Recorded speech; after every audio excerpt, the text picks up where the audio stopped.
Hello everyone. I am now going to show you a couple of things with your moss that we went ahead and brought back to life. Crazy with a little water. So in class, we took our mosses and we added some water to make it nice and moist, and we noticed that it turned green and it's alive. And your instructions when I last talked to you was to put the lid on your petri dish and then go put this by a window somewhere where it could receive some sunlight, because as you know, all plants need sunlight in order to photosynthesize.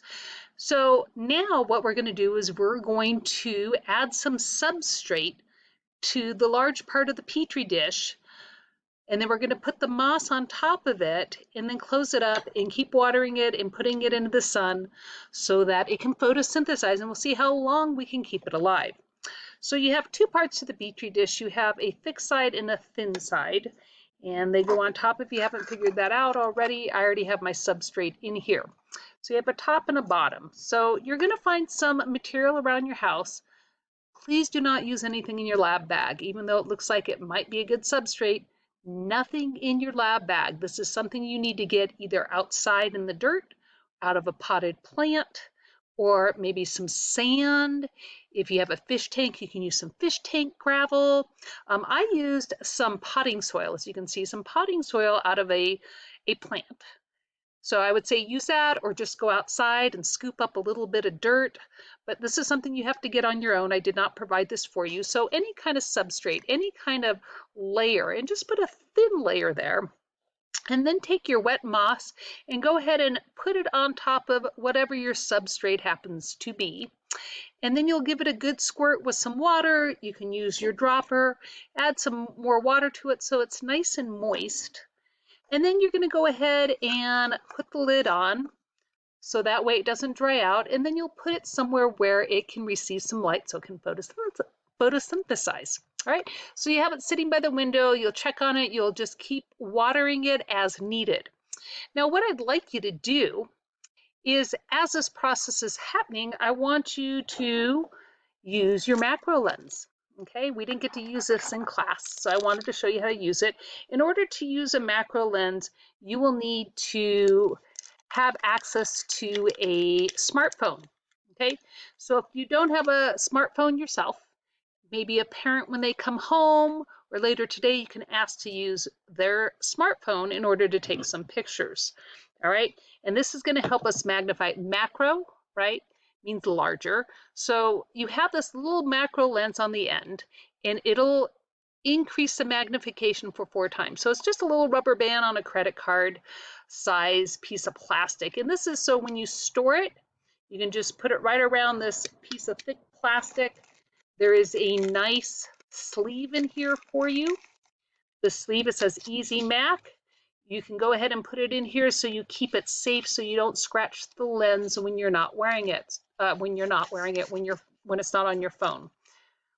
Okay, so you're going to just put it in there, and that way it keeps it nice and safe.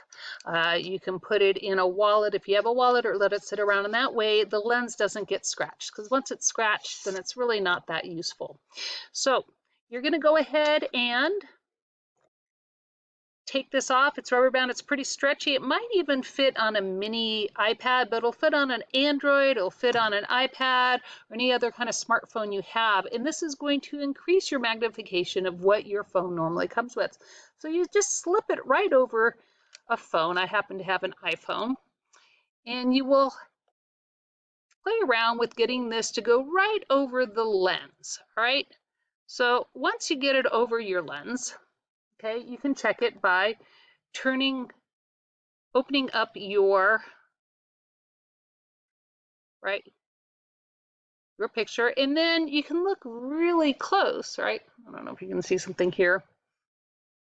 So you can see, oh, there's my finger. All right, so you can get really close to objects to 4 times magnification. You're gonna have to do a little playing around with it, but you could take it and then you can even zoom in more once you get nice and close, and you can get some really cool photos. All right, a way to increase that magnification is with your hand lens. It came with a little plastic sleeve. My recommendation is it goes back in the sleeve when you're not using it and it comes out, so that way you don't scratch the lens again. Once you scratch the lens, they're not as effective. All right, so the big right circle is a 4 times magnification, and the smaller one is 10 times magnification. So you can play around with stacking your EasyMac on top of your hand lens, right, and seeing if you can get even a closer look at your specimen that you're looking at, which happens to be the moss here. Okay, and you might want to see if you can find some live organisms in there, like a water bear or a rotifer that they talked about in the video that you watched. I would also suggest going outside and trying to find some organisms using your macro lens on some moss that you see outside. You can add some water to it.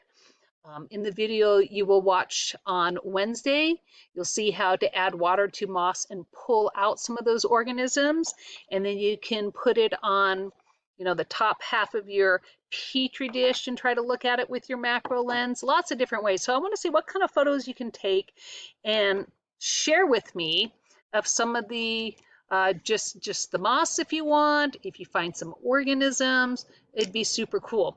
Again, when you're done, please store it on this piece of credit card size piece of plastic, and then it goes back in the sleeve. So that's the video here for you. Remember, substrate, anything around the house, potting soil, dirt that you get outside, doesn't really matter, right? Just something that you have to provide. I did not provide it for you. You will put your moss samples on top. Make sure you moisten it, you spray it with water, you drop some water on, put the top on, put it somewhere sunny. Look around to see if you can see any critters on it. The best way to see the critter is take it out of the substrate and just have it in the top, and you'll see some hopefully floating around. So play around with that, see what you can see, and if you got any good pictures, send them to me. Let me know if you have any questions. Let's see how long we can keep our mosses alive in photosynthesizing. You guys have a great day. Thanks for listening.